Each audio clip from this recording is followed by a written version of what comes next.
Allot மணி சேனலுக்கு வருக வருக. நான் செபி ரெஜிஸ்டர்டு ஃபினான்ஷியல் அட்வைசர் கிடையாதுங்க. நான் எஜுகேஷனல் பர்பஸுக்காக என்னுடைய பர்சனல் எக்ஸ்பீரியன்ஸை நான் ஒரு 20 வருஷமாக மார்க்கெட்டில் இருக்கேன். அதை தான் உங்கள்கிட்ட ஷேர் பண்ணுறேன். நீங்கள் எந்த முடிவு எடுக்கிறதா இருந்தாலும் உங்கள் நிதி ஆலோசகரை அணுகி அதுக்கப்புறம் பணத்தை போடுறதை பற்றி முடிவு பண்ணுங்கள். நன்றி. அலாட் மணி சேனலுக்கு வருக வருக. இந்த சேனலுக்கு இன்னும் நீங்கள் சப்ஸ்கிரைப் பண்ணலைன்னா தயவு செஞ்சு சப்ஸ்கிரைப் பண்ணிக்கோங்க. பெல் பட்டனையும் கிளிக் பண்ணிக்கோங்க.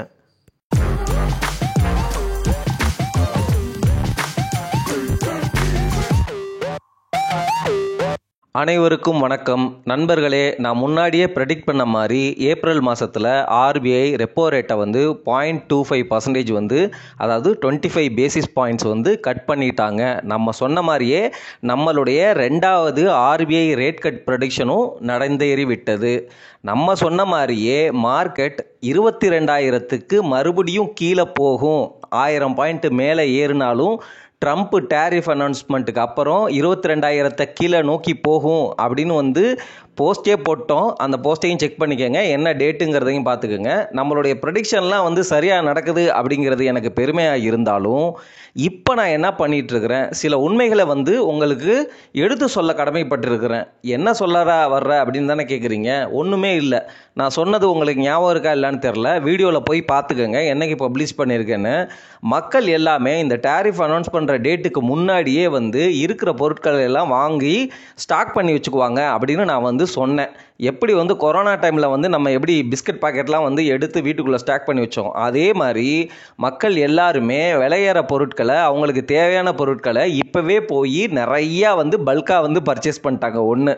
ரெண்டாவது, அந்த ஆட்டோமொபைலுக்கு டேரிஃப் போட்டப்போ நான் சொன்னேன், இந்த மாதிரி காரெல்லாம் டம்ப் பண்ணி வச்சுருவாங்க.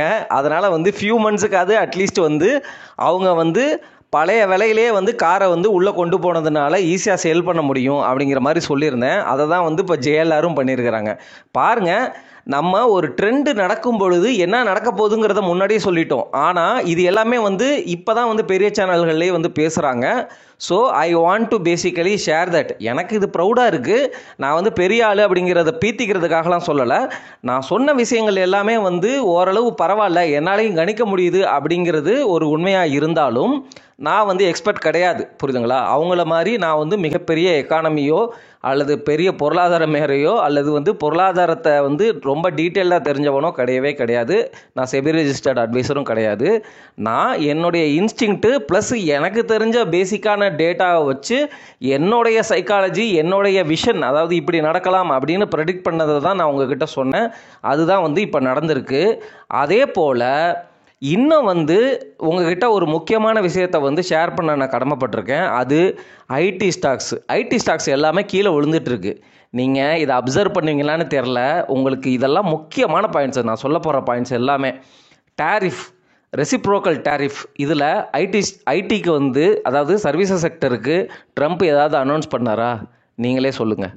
என்னை பொறுத்த வரைக்கும் அவர் ஐடி செக்டரில் இது வரைக்கும் எந்தவித டேரிஃபோ டேக்ஸோ அனௌன்ஸ் பண்ணவே இல்லை. Which is very very positive for ID stocks.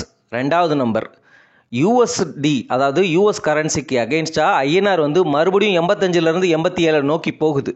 இப்போ 90, 93 நோக்கி போகுது அப்படின்னு சொல்லும்போது எந்த ஸ்டாக்ஸ் பெனிஃபிட் அடைவாங்க? ID stocks. ஆனால் ஐடி ஸ்டாக்ஸ் இன்றைக்கும் பயங்கரமாக கிராஷ் ஆகிடுச்சு. நான் வாங்கியிருக்கிறேன், புரியுதுங்களா? எல்லா மேஜர் ஸ்டாக்ஸையும் நான் வாங்கியிருக்கேங்கிறத உங்ககிட்ட சொல்லிடுறேன். அதே போல் அப்போ ஏன் மார்க்கெட்டு நினைக்கிறது தப்பா அப்படின்னு நீங்கள் கேட்குறீங்க. என்னை பொறுத்த வரைக்கும் நான் ரொம்ப லாங் டேர்முக்கு வெயிட் பண்ண ரெடி. அதனால் நான் கான்ட்ரா பெட்டில் யோசித்து முடிவு எடுக்கிறேன். ஐடி ஸ்டாக்ஸ் ஏன் கீழே விழுது அப்படின்னா, யூஎஸ்ஸினுடைய க்ரோத்தே ஸ்லோ டவுன் ஆக போகுதுப்பா. அங்கே ரெசஷன் வரப்போகுது. அப்புறம் ஐடி பிஸ்னஸ் எப்படி இருக்கும் அப்படிங்கிற ஃபியரில் தான் இந்த ஐடி ஸ்டாக்ஸ் எல்லாம் கீழே விழுது அப்படிங்கிறத நீங்கள் புரிஞ்சுக்கோங்க. ஆனால் ஐடி ஸ்டாக்கினுடைய பாசிட்டிவை நான் முன்னாடியே சொல்லிட்டேன், சரிங்களா? சரிப்பா, ட்ரம்ப் டேரிஃப் போட்டார், அதனால் இந்தியன் ஸ்டாக் மார்க்கெட்டுக்கு பயங்கர நெகட்டிவ்னு நினச்சி மார்க்கெட்டை கீழே போயிட்டே இருக்குது. ஆக்சுவலாக பார்த்தீங்கன்னா நம்ம நாட்டுக்கு நிறைய பாசிட்டிவ்ஸ் தான் நடந்துகிட்ருக்கு. யூஎஸ்க்கு நம்ம எக்ஸ்போர்ட் அதிகமாக பண்ணாலும் இந்த டேரிஃப்னால நம்மளுடைய ஜிடிபி எவ்வளோ இம்பேக்ட் ஆகும்? 1 to 2% அவ்வளவுதான் இம்பேக்ட் ஆக போகுது. ஸோ ஸ்டில் நமக்கு அந்த 5.5% growth அப்படிங்கிறது இருக்க தான் போகுது, சரிங்களா? அப்போது இந்த டேரிஃப்னால நான் என்ன மாதிரி ஸ்ட்ராட்டஜி அடாப்ட் பண்ணுறேங்கிறத உங்கள்கிட்ட சொல்லிடுறேன். இப்போது டேரிஃப்னால நம்ம இந்தியாவுக்குள்ளேயே டொமஸ்டிக்காக வந்து சேல்ஸ் பண்ணுற விற்பனை பண்ணுற எந்தெந்த செக்டர் இருக்குதோ அந்த செக்டரில் வந்து நான் ஸ்டாக் பொசிஷனை எடுத்துக்கிறேன். Point number 1.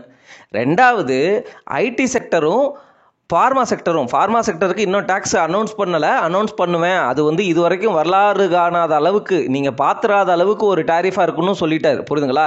அப்போது ஃபார்மா ஸ்டாக்ஸை வாங்குறதுக்கு நம்ம குஷனாக வந்து காசை ரெடி பண்ணி வைக்கணும். ஏன்னா அன்சர்டனிட்டி அவர் சொல்லிட்டாரு.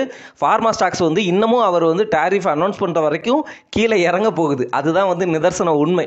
அப்போது நம்ம வந்து ஃபார்மா ஸ்டாக்ஸை வந்து பிடிக்கிறதுக்கான தருணம் வரப்போகுது அப்படிங்கிறத உணர்ந்து கொள்ளணும். நான் ஃபார்மா ஸ்டாக்ஸை பற்றி ஆல்ரெடி வந்து ஒரு வீடியோ ரெக்கார்ட் பண்ணிட்டேன். ஆனால் வந்து அதை பப்ளிஷ் பண்ண முடியல. மேபி வந்து இந்த வீடியோக்கு அப்புறம் தான் பப்ளிஷ் பண்ணுவேன். ஆனால் வந்து அது முன்னாடியே வந்து நான் ரெக்கார்ட் பண்ணிட்டேன். சரி, ஃபார்மா ஸ்டாக்ஸை பொறுத்த வரைக்கும் ஆப்பர்ச்சுனிட்டி வருது. ஐடி ஸ்டாக்ஸை பொறுத்த வரைக்கும் நான் கான்ட்ரா இன்வெஸ்டிங். ஸோ புரியுதுங்களா? என்னுடைய ஸ்ட்ராட்டஜி வந்து டொமஸ்டிக்காக எந்த ஸ்டாக்ஸ் எல்லாம் நல்லா பண்ணும், பேங்கிங், எஃப்எம்சிஜி இந்த மாதிரி. ஏன்னா வந்து ஆர்பிஐ ரேட் கட் பண்ணுறாங்க, லிக்விடிட்டி அதிகமாக போகுது. பேங்க் ஸ்டாக்ஸ் ரொம்ப நாளாகவே வந்து கன்சாலிடேட் ஆகிட்டு இருக்கு. அப்போ பேங்கிங் செக்டரில் நல்ல ஸ்டாக்ஸ் வந்து கிடச்சா எனக்கு லாங் டர்முக்கு ஹோல்டு பண்ண ரெடி. இப்போது எஃப்எம்சிஜியில் வந்து ரொம்ப நாளாகவே சேல்ஸ் வந்து டவுனாக இருக்குது. அப்போ டேக்ஸ் ரேட் கட் கொடுக்கறதுனால அந்த கன்சியூமர் ரிலேட்டட், புரியுதுங்களா, கொஞ்சம் வந்து காசு வந்து லிக்விடிட்டி மக்கள் கையில் போகும்பொழுது அவங்கெல்லாம் திருப்பி வந்து இந்த மாதிரி வந்து டொமஸ்டிக்காக கன்சியூம் பண்ணுவாங்க அப்படிங்கிற ஒரு ப்ரெடிக்ஷன். ஸோ இந்த அளவில் இந்த மாதிரி செக்டர்ஸ் எல்லாம் வந்து நமக்கு யூஎஸை வந்து டிபெண்ட் ஆகியே இல்லாத செக்டர்ஸ். ஸோ இதில் ஒரு போர்ஷன் எடுக்கிறது ஒரு ஸ்ட்ராட்டஜினா, கான்ட்ரா இன்வெஸ்டிங், யூஎஸில் டேரிஃப் போடுறாங்க, யூஎஸில் ரெசஷன் வரப்போகுது அப்படிங்கிற ஃபியர்னால ஃபார்மாவும் ஐடியும் அடிப்படுது. எவ்வளோ நாள் அடிபடும் அல்லது எவ்வளோ வருஷம் அடிப்படும் அப்படிங்கிறது தான் வந்து கேள்வி. ஸோ அதில் நான் கான்ட்ரா பெட்டு, இதில் வந்து சேஃபஸ்ட் பெட்டு அப்படிங்கிறது தான் என்னுடைய ஸ்ட்ராட்டஜியாக இருக்குங்க. ஆனால் நான் திருப்பி சொல்லிட்டேன், நான் என்னுடைய வழி தனி வழின்னு நான் போயிட்டுருக்கிறேன். சரிங்களா? யாருமே வந்து ஐடி ஸ்டாக்ஸை இன்னும் வெயிட் பண்ணி வாங்குங்கன்னு தான் சொல்கிறாங்க. ஆனால் வந்து ஐடி ஸ்டாக்ஸை பொறுத்த வரைக்கும் எனக்கு பர்சனலாக கன்விக்ஷன் இருக்கிறதுனாலையும், நான் லாங் ரன்னுக்கு வெயிட் பண்ண ரெடி அப்படிங்கிறதுனாலையும், நான் ரொம்ப வருஷமாக வந்து ஐடி ஸ்டாக்ஸை வந்து நம்ம நினச்ச விலையில் வாங்க முடியலையே அப்படின்னு கவலைப்பட்டுட்டு இருந்ததுனாலையும், அதனால் அதை வந்து என் போர்ட்ஃபோலியோக்குள்ளே கொண்டு வந்தேன். நான் இப்போவுமே ஐடி ஸ்டாக்ஸை கொண்டு வந்த வேல்யூவேஷன் பார்த்தீங்கன்னா 25 PE. எல்லா ஸ்டாக்குமே, பெரிய ஸ்டாக்ஸ் எல்லாமே 25 PEயில் இருக்குது. Which is slightly above than fair price. 20 PE தான் ஃபேர் ப்ரைஸ். எனக்கு 5 PE எக்ஸ்ட்ரா போனாலும் பரவாயில்ல, நான் லாங் ரன்னுக்கு வெயிட் பண்ணுறேன் அப்படிங்கிறதே என்னுடைய ஸ்ட்ராட்டஜி. நான் திருப்பி சொல்லிட்டேன். என்னுடைய ஸ்ட்ராட்டஜியும், என்னுடைய தாட் ப்ராசஸும், என்னுடைய ரிஸ்க் ப்ரொஃபைலும், என்னுடைய ரிஸ்க் டாலரன்ஸும் சேம் ஸ்டாக்கை என்ன விலைக்கு எவ்வளோ குவான்டிட்டி வாங்கினேன்னு உங்கள்கிட்ட அப்பட்டமாக சொன்னாலும் அது உங்களுக்கு சூட் ஆகாது. நீங்கள் தான் வந்து பெஸ்ட்டு பர்சன். உங்களுடைய சூழ்நிலையும் உங்களுடைய ரிஸ்க் ப்ரொஃபைலையும் அனலைஸ் பண்ணி உங்களுடைய முடிவை நீங்கள் தான் எடுக்கணும். புரியுதுங்களா? நான் உங்களுக்கு இந்த விஷனையும், இன்புட்ஸையும், ப்ரெடிக்ஷனையும், டேட்டா பாயிண்ட்ஸையும், மார்க்கெட்டில் என்ன நடக்குது அப்படிங்கிறதையும் ஷேர் பண்ணலாம். ஆனால் நீங்களாக ஒரு அனாலிசிஸ் பண்ணி, குவாலிட்டேட்டிவ் அனாலிசிஸ் பண்ணி இந்த ஸ்டாக்கை இந்த விலையில் பிடிப்பேன் அப்படிங்கிற மாதிரி யோசித்து உங்கள் போர்ட்ஃபோலியோவுக்கு, உங்களுடைய புரிதலுக்கு எது சரியாக வரும் அப்படின்னு நினைக்கிறீங்களோ அதை மட்டுமே முடிவு பண்ணுங்க அப்படின்னு சொல்லிட்டு இந்த வீடியோ பதிவை முடிக்கிறேங்க. இது முக்கியமான வீடியோ பதிவு என்னை பொறுத்த வரைக்கும். So take care.